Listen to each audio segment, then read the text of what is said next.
conceda a palavra ao deputado Luiz Carlos Rauli, que foi requerente desta homenagem na Câmara dos Deputados. O senador Aécio foi requerente da homenagem no Senado Federal. Com a palavra, o deputado Luiz Carlos Rauli.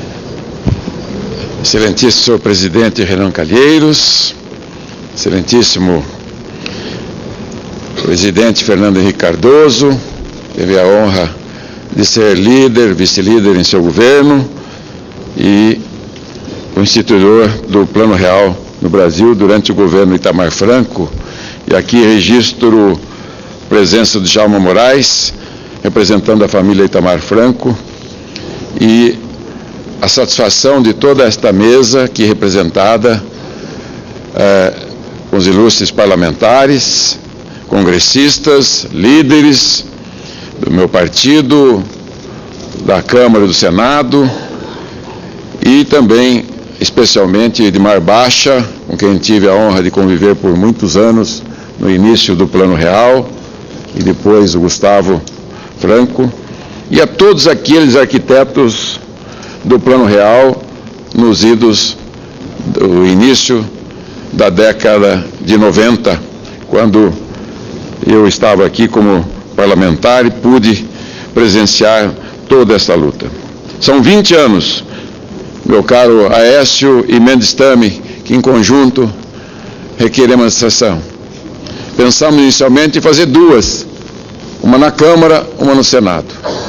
E o senador Aécio entendeu melhor fazermos uma solenidade só, para dar ao alcance a dimensão do momento histórico do Plano Real e dos 20 anos de colheita fértil ainda do Plano Real. E o momento de ter aqui a figura ilustre, Fernando Henrique, Edmar Baixa e tantos outros. É indiscutível que foi um divisor de água da vida brasileira. Um Brasil antes e um Brasil depois do Plano Real. O RV, vieram um programa consistente, não só a mudança da moeda, mas um programa consistente de combate à inflação, de estabilidade econômica, de transformação social do país.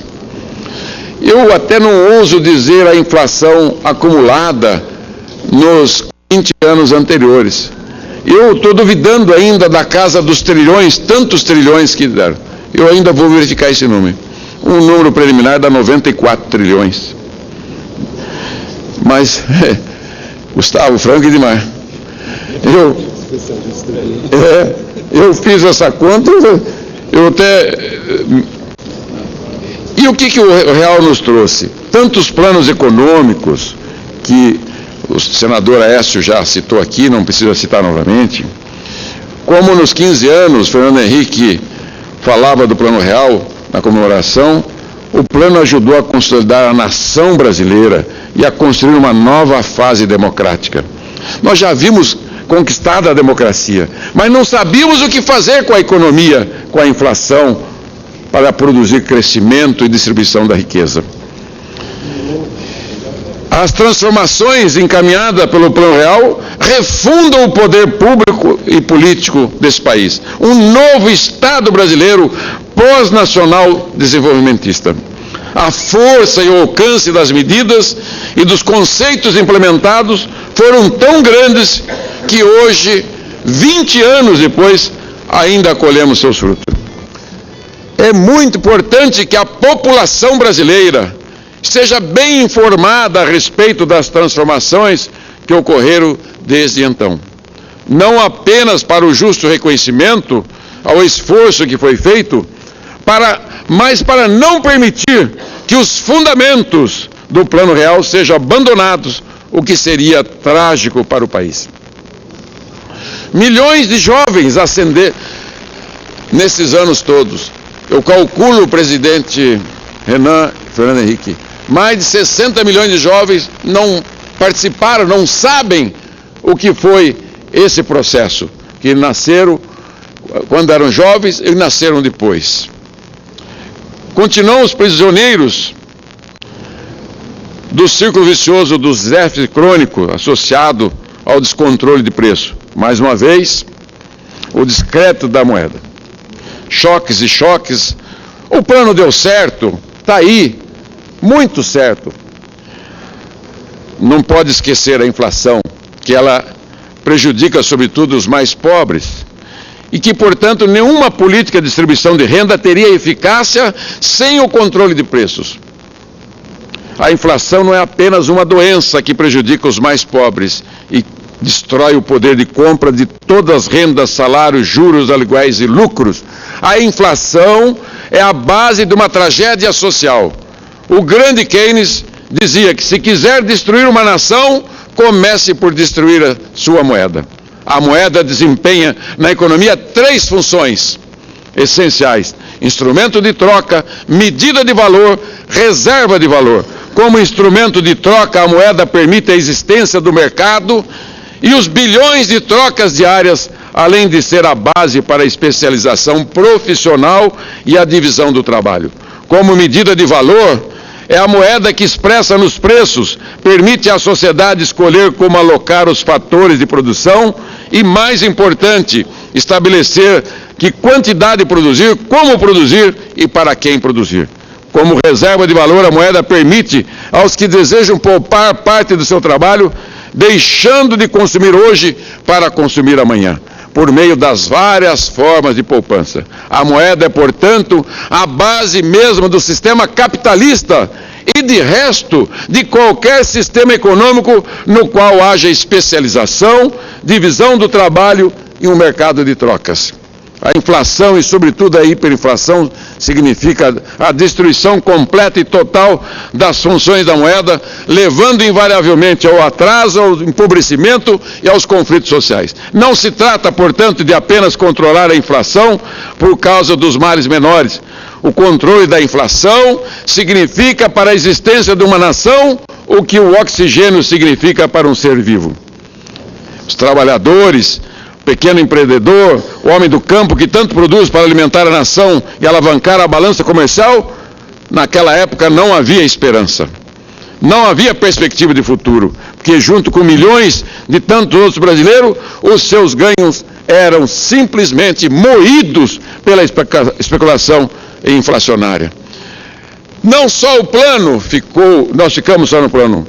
Um plano, como dissemos, lançou as bases de um projeto de nação para o Brasil. Um projeto que, do ponto de vista econômico, tem suas bases na estabilidade de preço, na responsabilidade fiscal, a lei de responsabilidade, no controle de fundamento macroeconômico, na construção de uma infraestrutura sólida e moderna. O projeto de nação proposto pelo Plano Real é abrangente e realista, reconhece nossas limitações e estimula nossa capacidade de trabalhar e produzir. No plano social, a comunidade solidária da dona Ruth Cardoso, que foi à sociedade para participar desse processo da nova, a Lei Orgânica da Assistência Social, os programas de prestação continuada, o Pronaf, o Pronafinho, o Proger, securitização das dívidas de milhões de agricultores, criados pelo PSDB, programas sociais das bolsas, escola, alimentação, medicamento, que foram apropriados e mantidos com nova rotulagem pelo Partido dos Trabalhadores. Os fundamentos estavam ali. Um novo referencial tivemos. Como líder, na época, defendi no plenário do Congresso a aprovação da medida provisória.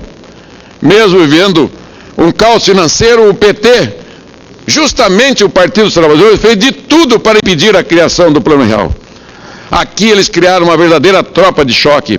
E eu, juntamente com outros colegas como líder do governo, do Fernando Henrique, defensor do Plano Real, por diversas vezes fui agredido e ameaçado física e verbalmente. Lembro perfeitamente das votações importantes que tivemos aqui. Todas elas eram dramáticas. Não como hoje nós fazemos uma oposição responsável, edificante, democrática, republicana. Não, era uma oposição terrível. E as minhas previsões da época estavam corretas, né? A capacidade de apresentar, cumprir projetos para a área fiscal, econômica e social. O o presidente Lula saía para todo o Brasil dizendo que os 4 cantos do Brasil, que o real era mais um plano eleitoreiro, sem nenhuma consistência. Era o discurso típico de quem não tinha bandeira para defender. E eu lembro aqui, que plano eles apresentaram quando ganharam o governo, depois de 2 derrotas sucessivas? Nenhum. Não havia plano. Pegaram o plano real e tocaram, laissez-faire, laissez-passer, tocaram. Até que começa a dar sinais de esgotamento. Há um esgotamento, como filhos pródigos, gastaram os bens, a boa herança, e é preciso que o pátrio poder daqueles fundadores do Plano Real reassumam essas funções. Ele não enxergou essas dimensões, o PT e o Lula. Contrapuseram. E realmente é um divisor. Mas o atual governo está realmente, meu caro Aécio Neves. Não quero falar dos esqueletos, estou pulando as folhas todas para ir para os finalmente. Fundo de garantia que nós pagamos, o maior acordo trabalhista da história desse país, foi o relator. A lei de exportação de produtos in natura, que transformou a agricultura desse país. Né? O Simples, que transformou depois no Super Simples, Silvano. Né? Quanta luta. Mas eu quero dizer, assim, Aécio, como o Fernando Henrique e a sua equipe, é chegada a hora de assumir um papel semelhante, para lançar os fundamentos do Plano Real 2. O sonho não concretizado de Tancredo, seu avô, e na experiência exitosa do Plano Real, o momento é este, de liderar as reformas estruturais que tanto o país precisa. Senador Aécio, é chegado o momento de assumir a presidência desse país, um homem público que tenha capacidade para romper com toda essa estagnação e imobilismo, o qual possa dar um norte de crescimento e de esperança para o povo brasileiro. O Brasil vive sim uma crise econômica, o Brasil vive sim uma crise política, mas o Brasil vive sim a pior das crises, a crise de falta de liderança. E é por isso que essa nuvem de desconfiança que paira sobre o Brasil precisa ser dissipada nas eleições de outubro. Quem olha o país fala, por que o Brasil não cresce como a China? Essa é a base que nós queríamos no Plano Real, que foi abandonada. Por que o Brasil não tem prosperidade e falta tudo, estradas, portos, aeroportos, hospitais, escolas? Então esta é a hora, está nas mãos do povo brasileiro escolher se queremos naufragar no pântano da inflação e da anarquia social ou se queremos retomar as diretrizes de um projeto de nação que aponta o caminho da estabilidade, da prosperidade e da paz. É isso aí, presidente Renan. Nós temos muito orgulho desse processo histórico, da democracia, os nossos fundadores são os mesmos, e da estabilidade econômica, e da inclusão social de mais de 50 milhões de pessoas que ascenderam para a classe C, e alguns para a B. Deus abençoe o nosso país e o futuro da nossa nação. Estamos prontos para essa nova etapa. Ouvimos o deputado Luiz Carlos Rauli, do PSDB do Paraná. Ele é autor do requerimento na Câmara para a realização desta sessão solene.